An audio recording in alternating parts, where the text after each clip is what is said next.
Olá, crianças! Aqui é a Valéria, catequista da terceira etapa da Paróquia Santa Maria Mãe de Misericórdia. E hoje eu vim falar com vocês sobre o credo, ou creio, ou nossa profissão de fé. Vamos entender um pouco o que é a profissão de fé e por que nós professamos a nossa fé. Bom, a profissão de fé não é uma oração.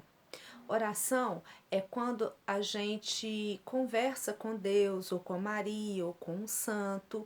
E na oração, geralmente, a gente faz um pedido, uma súplica ou um louvor. No creio, a gente não pede nada, a gente não suplica, não louva e nem agradece nada. O creio é simplesmente afirmações daquilo que nós acreditamos. E o que nós acreditamos?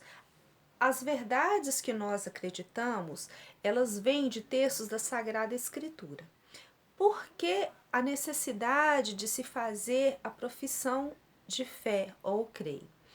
Porque a Igreja Católica ela vinha sofrendo ao longo do tempo algumas agressões a respeito de suas doutrinas.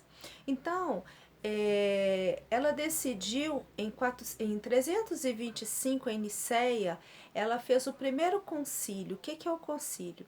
São reuniões de bispos, de todos os bispos católicos, onde eles decidem, tomam algumas decisões a respeito de doutrinas e disciplinas da Igreja Católica. Assim, nesse primeiro concílio, que foi em Nicéia em 325, os bispos decidiram criar o creio, né, a profissão de fé, para que a gente afirmasse as nossas verdades. E quais são elas? Elas foram tiradas de textos bíblicos, né? Que são o que nós professamos, que nós acreditamos desde a criação do mundo até a vinda de nosso Senhor Jesus Cristo e posterior a ele.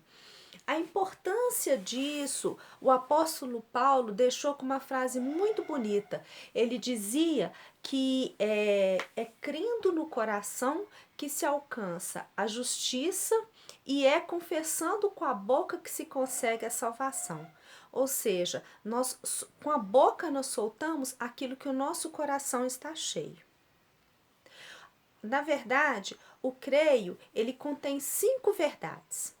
A primeira: Deus é todo-poderoso. Jesus nasceu de Deus. Jesus ressuscitou dos mortos. A Igreja é santa e é o Espírito Santo que dá a vida eterna. Então, essas são 5 verdades do creio, tá?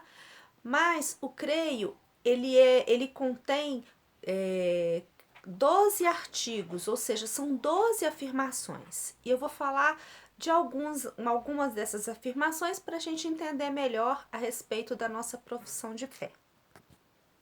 Bom, a primeira nós dizemos: creio em Deus Pai Todo-Poderoso. Ou seja, nós acreditamos que Deus é o Criador de tudo e que ele, por livre e espontânea vontade, fez o homem em sua imagem e semelhança.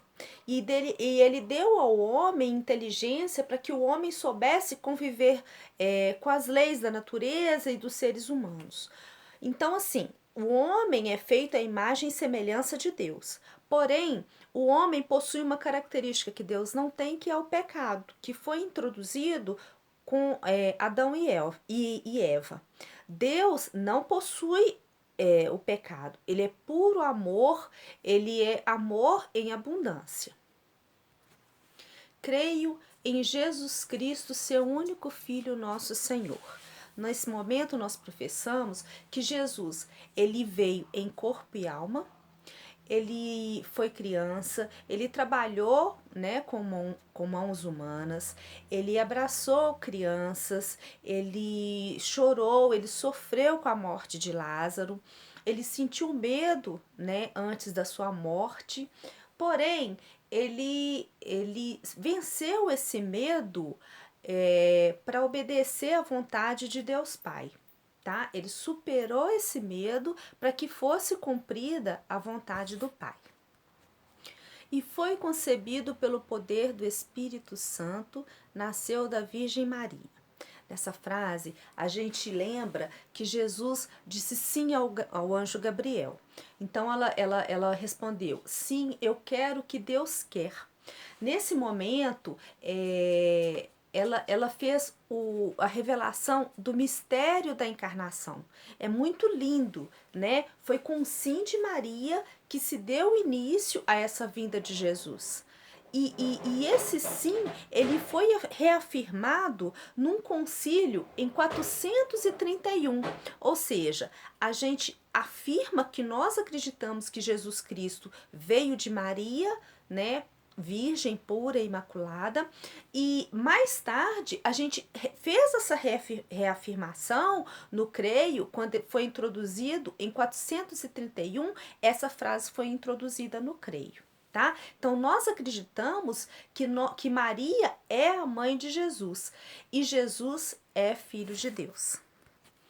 Padeceu sob Pôncio Pilatos, foi crucificado, morto e sepultado. Ou seja, Jesus possuía inimigos, né?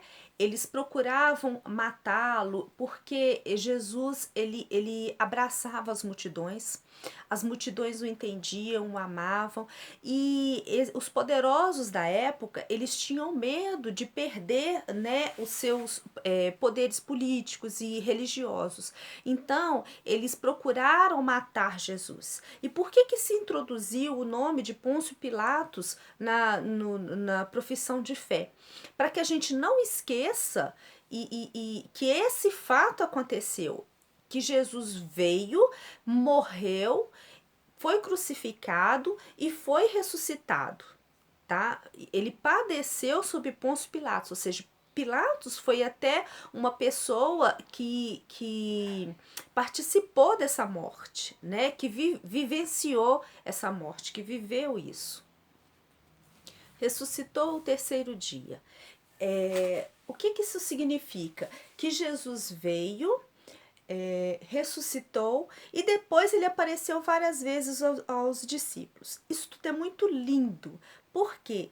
Porque é a garantia de que nós também ressuscitaremos. A ressurreição de Jesus, ela nos dá a garantia de que a nossa vida não é em vão, né?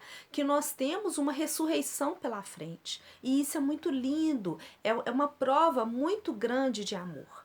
Então é por esse artigo e os outros que nós professamos a nossa fé.